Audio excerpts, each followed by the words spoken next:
from the station that brings you local news first. You're watching Fox 4 News at 6:30. Good evening. Thank you for watching Fox 4 News. I'm Stefany Busch.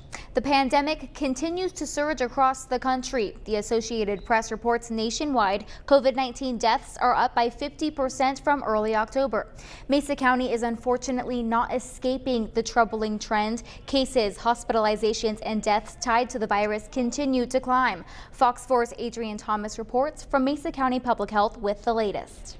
Mesa County Public Health Director says this week hospitals in the area and across the state are providing plans to the governor's office and state health department about what to do if a coronavirus surge hits intensive care units across Colorado.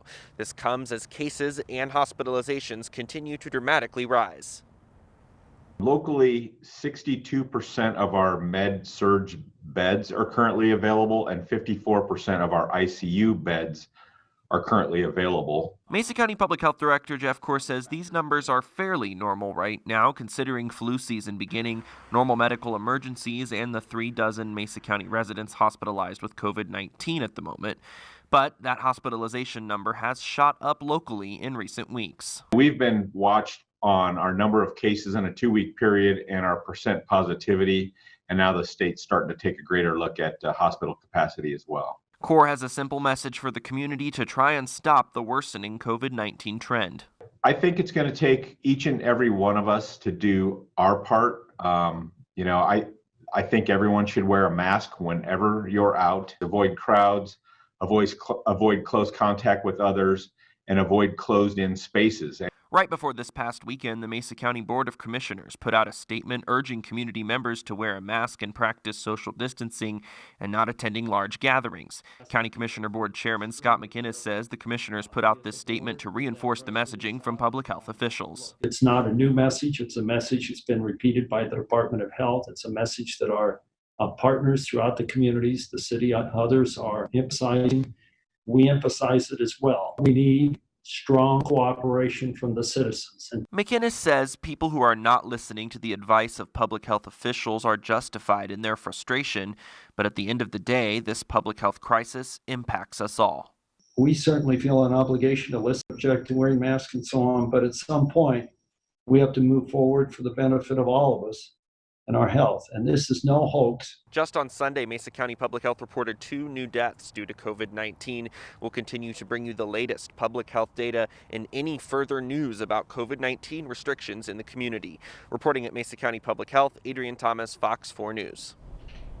Despite devastating reports from public health officials about COVID-19 surging, hope is on the horizon with yet another vaccine breakthrough.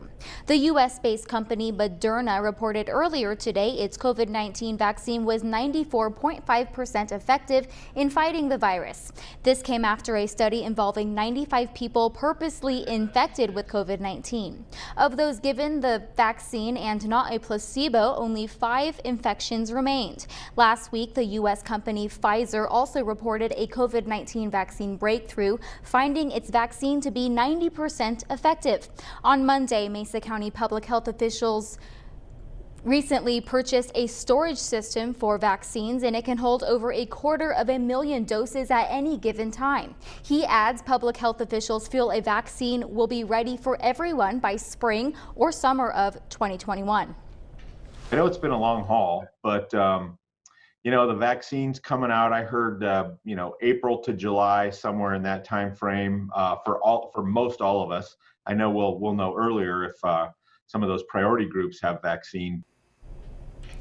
It's reported between Moderna and Pfizer, COVID-19 vaccines could be ready for emergency use in December, with as many as 60 million doses available by the end of the year. And now we have Western Slope weather with Star Harvey. Star, what's it looking like out there tonight? Well, we do continue to have these mostly clear conditions, and that is all due to a high ridge pressure system. But for the most part, it is looking nice, and it's also feeling quite lovely outside. All right, Star, let's take a closer look with all those words. Our live tower camera showing us those mostly clear conditions that I just spoke about with Stefany. It's going to continue here to our overnight hours, and our lows we will see start to drop below freezing pretty soon. 29 for Grand Junction, 27 in Montrose. There goes those mostly clear skies. No chance of any storms. And as we head into our Tuesday, we're going to see that temperatures start to warm up a bit. 61 for us here in Grand Junction, 63 down in Montrose. Those mostly sunny skies will start to kick in. It's going to be a warmer day. And Stephanie, we are expecting temperatures to heat up even more as we reach the middle of the week. And of course, I'll have all of these details in a full 7-day forecast coming up. So nice. Thank you so much, Star. Now we go back to local COVID-19 news. Pomona Elementary is joining the list of District 51 schools switching exclusively to remote learning, at least for now. Officials announced today Pomona will go remote for the remainder of the week through November 20th. The school is expected to return to in-person learning on December 1st after Thanksgiving break. District officials say local elementary schools as a whole have experienced a lower quarantine rate and have been able to better adapt to the situation. Meanwhile, officials at Mesa County Public Health say at last report there have now been 3,688 confirmed cases since the pandemic began. That's an increase of 90 cases since Sunday morning. The county also has 27 related deaths and 47 people are currently hospitalized, but 1,668 people have recovered. Now, to combat the local spread of COVID-19, the city of Fruita is making some changes. One of our newest reporters, Cody Giles, explains. Fruita is now reacting to the increase in COVID numbers by closing some of its facilities to the public. The Fruita Civic Center, City Shops Building, and the Fruita Police Department are just 3 of the businesses affected by the recent COVID-19 activity. This is purely as a precautionary measure. We are not aware of any COVID-19 cases within the City of Fruita staff, but we want to close all 3 of these facilities as a precautionary measure to do our part to help limit the spread. However, this isn't the only measure that Fruita has taken to ensure safety. Set up behind me is just one of the precautions in order to keep Fruita safe. Outdoor seating for local restaurants in order to maintain social distancing, but also keep restaurants open and in business. And even though the Fruita Rec Center was given the 5-star status to allow more people inside, they have cut the total number of people allowed back to 25% in order to help get this spread under control. Here at the community center, we do everything in our power to keep our patrons safe. It's safe to come here. Everybody has their own sanitizer bottle when they go upstairs to work out. We maintain social distancing. There's one way in, one way out, required masks. We want to make sure that people don't lose mobility during this COVID season. Before the pandemic, there were bottles around for common use, but now everybody has an individual bottle and goes around and wipes their equipment off after each use, which obviously is going to make a big difference in the long run. For Fox 4 News, I'm Cody Giles. All city business will be conducted online at fruita.org. And again, that story was brought to us by our Cody Giles, one of our very newest reporters. Welcome aboard, Cody. As the hand recount for the presidential election moves forward in Georgia, lawmakers on Capitol Hill are weighing in, and the president himself is tweeting his own disapproval of the process. Washington correspondent Kellie Meyer talks with the experts in D.C. who say the prolonged count could damage the country.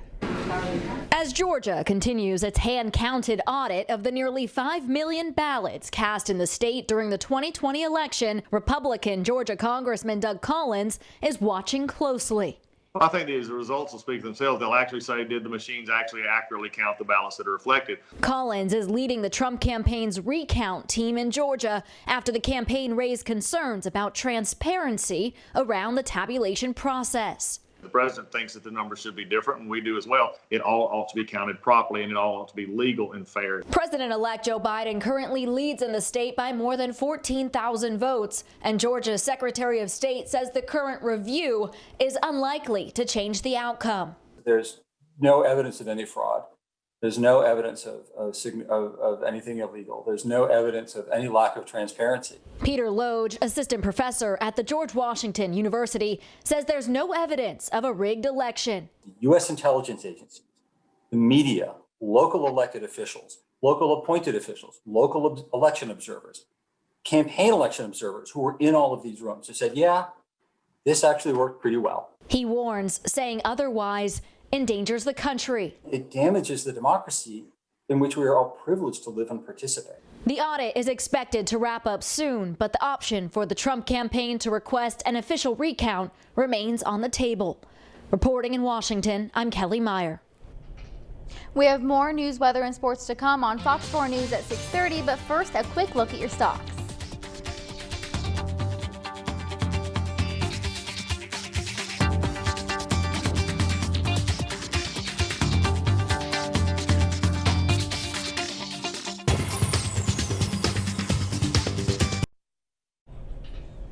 It's a serious topic that needs to be brought to light. People as young as the age of 13 run away from harmful situations. November is Runaway Prevention Month, a time to bring awareness to runaways and homeless youth. Here in Grand Junction, there's a place that not only provides safe shelter, but a chance for these people to become self-sufficient. Fox 4's Cora Dickey has the story.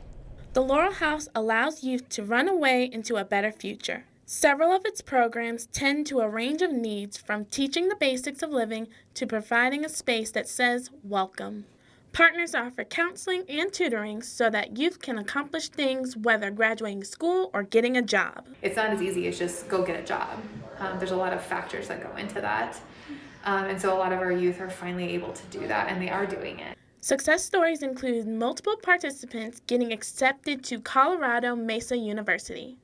Program officials have an additional goal to break the public stigma attached to being homeless. If you meet our kids and you spend time with them, you're going to be amazed at how much they get done with how little support they have. Due to COVID-19, volunteer programs are on hold for now, but there are ways to get involved at a distance. If you're interested in being part of the help or getting information on how the program works, you can go online to www.thehousegj.org. We will also post a link to it at www.westernslope.now.com. Reporting for Fox 4, Cora Dickey.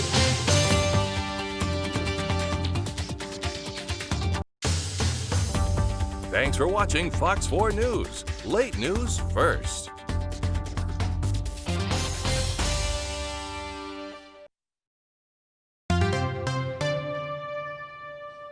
Hello and happy Monday, Western Colorado. I'm Star Harvey. Our live tower camera giving us a view of mostly clear conditions. They've been sticking around throughout the evening here, all due to a high pressure ridge system. We'll continue to see those clear conditions throughout our valley. Dryness also runs over through our high country. It's going to look like this to end our evening and move us into the extended part of our week. 42 degrees down in Montrose. Those winds moving from the southeast at about 5 miles per hour. There's some warmer temperatures continuing on our front range. Denver's at 50, Fort Collins as well as Colorado Springs coming in the lower 50s as well. Gunnison and Aspen at 37 degrees as well as Telluride.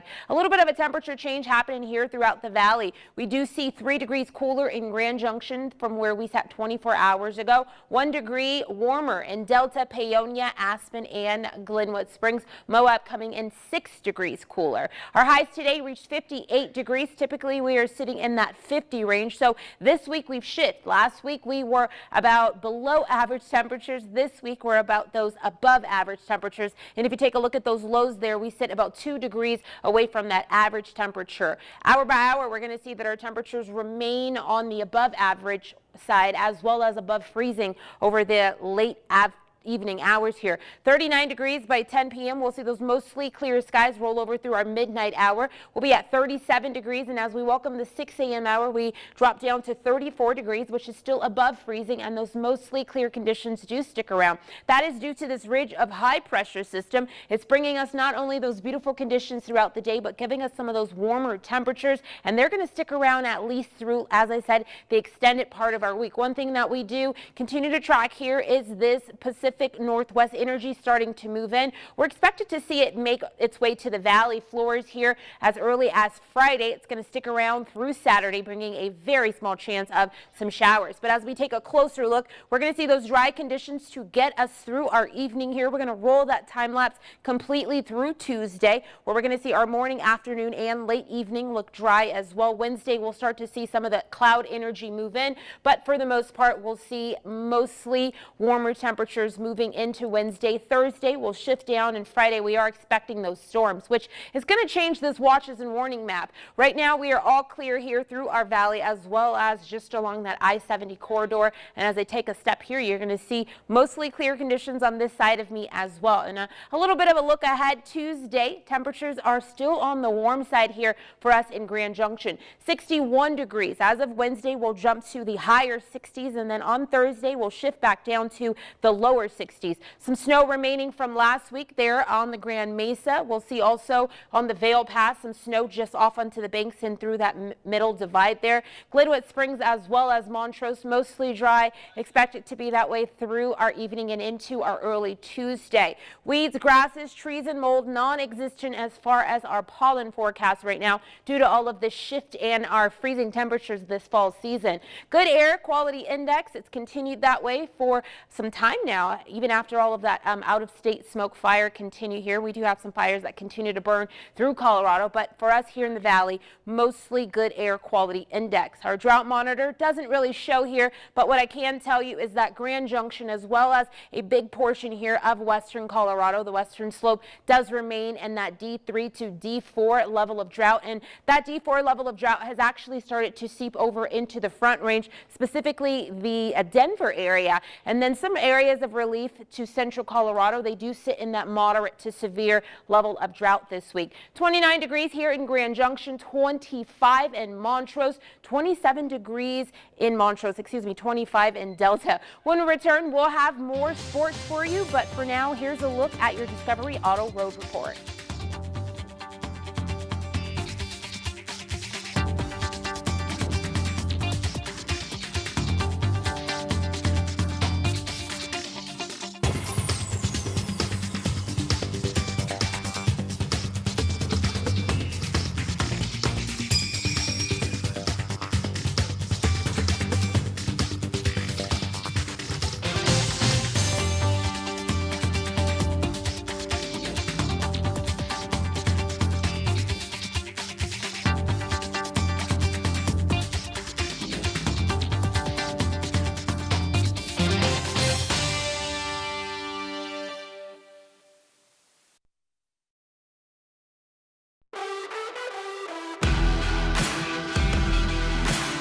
Making his way to the top. Harvey kicks it from the top turnbuckle. He comes out rolling.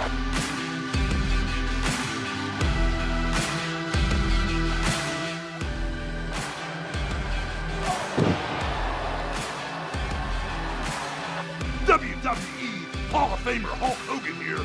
Don't miss SmackDown Friday nights on Fox, brother. We're breaking down every game during this historic football season. It's the Orange and Blue Report. Every Saturday night at 10, right here on Fox 4.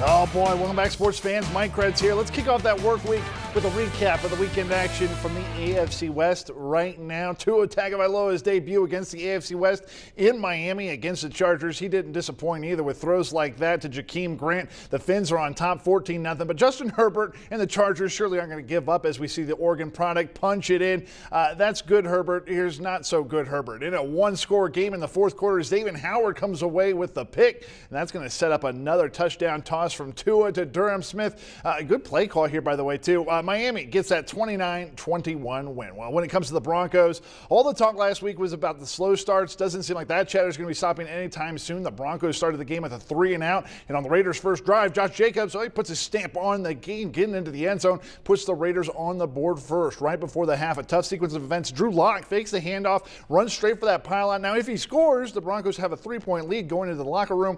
Instead, Noah Fant is called for holding. So a replay that down, and this is really not what you want in field goal range. The Raiders only had 3 interceptions all season long. That was before yesterday, where they forced 4 and a fumble. In the third, it's Josh Jacobs again. He had 112 yards and 2 touchdowns. Raiders have a 20-6 lead. Tim Patrick got tossed out for throwing a punch. It's certainly not going to help the comeback efforts, and neither will this. Devontae Booker in for the score against the Broncos. It hurts to say, so too does the final 37-12 Raiders. Coach Fangio on the offense. You know, you can't win turning the ball over that much. We've got to do a good job of evaluating why we've thrown these interceptions. You know, what can we do to help them? You know, everybody's fingerprints is on that performance, coaches, players, and we all have to take a good hard look at it, which we have been on a weekly basis, but we haven't found the right formula yet to be consistent on offense. You know, this organization doesn't pay me. This fan base doesn't cheer us on for me to quit on anything. You know, they'll have to carry me off the field for me to come on. you know, that's just what it is when you play quarterback. You can have bad days, you can have good days. Just got to limit the bad ones. All right, well, here's the standings in AFC West after 10 weeks of play. Kansas City on a bye week, still atop the division with the second best record in the league. The Broncos missed a golden opportunity to make up ground on the Raiders. Instead, they fall 3 games behind. And the Chargers, well, they're still struggling in last place. In case you missed it yesterday, CHSAA put out the playoff brackets from each class. In 1A, Hotchkiss is going to be on the road to Ray. Meeker will be at Strasburg. In 2A, the Delta Panthers, they're heading east as well. They'll be taking on Platte Valley. That game is slated for Saturday at 3 p.m. Lastly, we have to talk about Montrose. They managed to get in as the 8th seed. Their reward, a trip on the road to Littleton to take on the number 1 seeded Dakota Ridge Eagles. As the week progresses, we'll be telling you more about those games, including what games you can expect to see on our sister station KREX on Saturday. In the meantime, that's all the time we have for sports. I'm Mike Kretz, and we'll see you then.